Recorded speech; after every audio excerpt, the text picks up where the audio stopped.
અમરેલી તાલુકાના માલવણ ગામમાં આમ આદમી પાર્ટીના પોસ્ટરોને લઈ વિવાદ સર્જાયો છે। ગ્રામ પંચાયતની મંજૂરી વગર જાહેર સ્થળે પોસ્ટરો લગાવવામાં આવતા ગામના સરપંચ ભરત બાલધાએ જિલ્લા કલેક્ટરને લેખિત રજૂઆત કરી કાયદેસર કાર્યવાહીની માંગ કરી છે।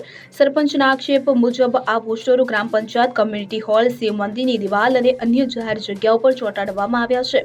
આ કૃત્ય ગ્રામ પંચાયતની પૂર્વ મંજૂરી વિના કરવામાં આવ્યું। સરપંચે જણાવ્યું કે પોસ્ટરોમાં તોછડા અને ઉશ્કેરણીજનક શબ્દોનો ઉપયોગ થયો છે, જે ગામના શાંત વાતાવરણને બગાડી શકે છે। તેમણે ઉમેર્યું કે આવા લખાણની બાળકોના મગજ પર પણ નકારાત્મક અસર થઈ શકે છે। આથી તેમણે તાત્કાલિક આવા પોસ્ટરો દૂર કરાવી અને મંજૂરી વગર આ કૃત્ય કરનારા ઈસમો સામે કાયદેસર પગલાં ભરવાની માંગ કરી છે।